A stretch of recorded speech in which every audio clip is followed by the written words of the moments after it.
but overcoming barriers and gaining confidence. I speak with so many people. Everyone has this issue, like everyone, right? Even the most confident person in the room, the most confident person you know, everyone gets that feeling in their stomach. You've rocked up to a networking event. You don't know anyone. It's scary. That initial fear stops people networking and from building relationships. Ignore it. Focus on what you can control and forget the rest. And you just appreciate that everyone's in the same position and everyone's feeling the same. And so, try and make that first, that first connection, that first conversation, that the conversation started. And then you'll find that just people are so happy to chat. Yeah, it's a really good way to go about doing it. The other thing is take ownership of your growth. So when you're networking with folks in your industry, a lot of the time people are thinking, like, what do you say? I'm not going to know. You have this kind of, they call it like, I'm not good enough. I'm not smart enough. I'm not knowledgeable enough. I'm not experienced enough. I'm not whatever enough. That's going through a lot of people's minds. And I think for me, I like to continue to learn and develop. There's always someone that knows more than me. There's always something that I can learn from someone. But a lot of the time I come in with, I think of the questions like, what do I want to know? What do I want to find out?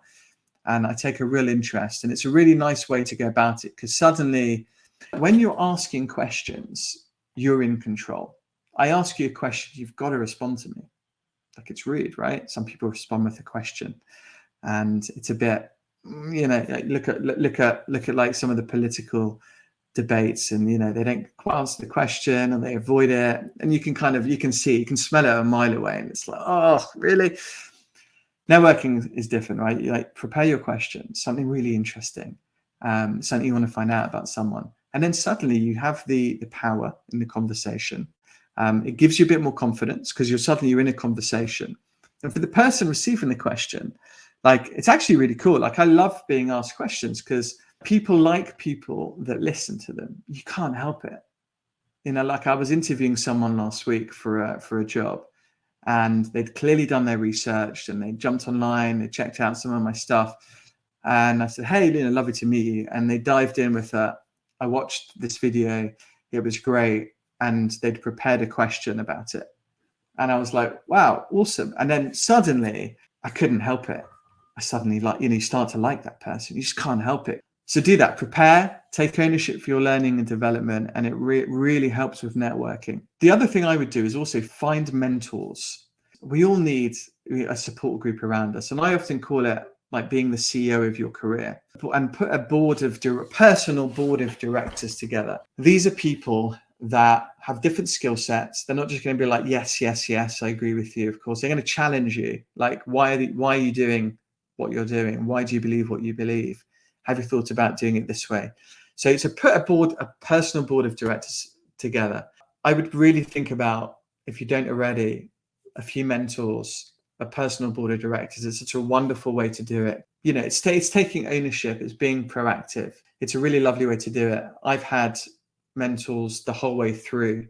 I started out university, I set up a business. I went into the recruiting sector. Then I set up my own business almost 13 years ago now.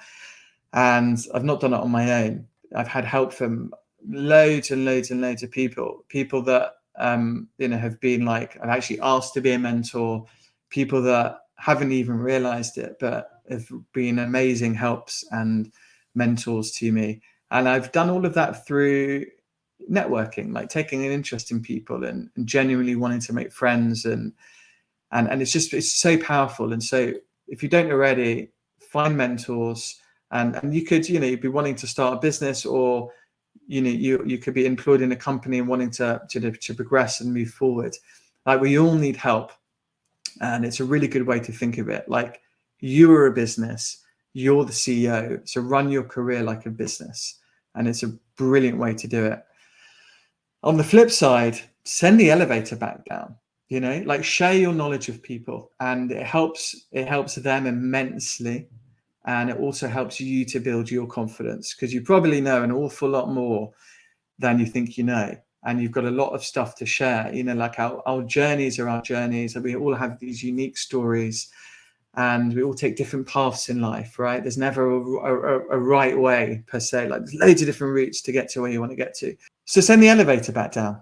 You know, help folks, look for mentees, and look to give back, look to do other things. And again, this is all part of life. This is all networking. This is all building communities. This is all helping people, and it's a really, really nice thing to do.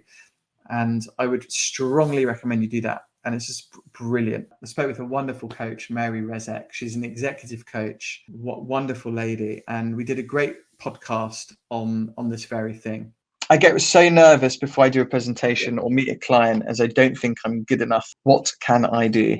Okay, so there's two parts to this question. One is self-management around nervousness, and then what are the tools and techniques? So first of all, you're nervous, so what? All right, it's going to happen. It's like getting up on a stage and realizing that all these eyes are on you. I want you to realize that you're actually having a one-on-one conversation with the room. You're not having a multiple conversation. It's a one-on-one. So remember that you can connect with one or two people, your allies. And when you don't think that you're good enough, always go to facts. What do you know? And do the 1, 2, 3. Here's a reason why. And then summarize. Okay. The other is get to the point and don't overstate what you think that they want to know. Ask them another question to clarify first that you can answer the question. Just answer the question within one sentence and wait and pause and see if they have anything else to contribute.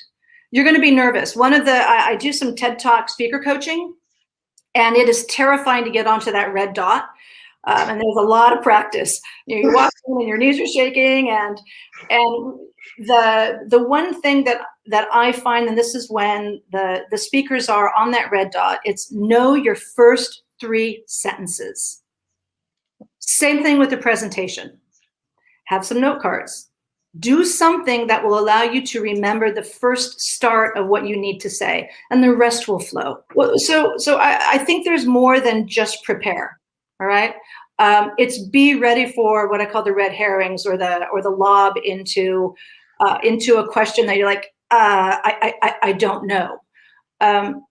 Realize that that's going to happen, and be prepared for that around the ideas that you may not know or your team may not know, and own it.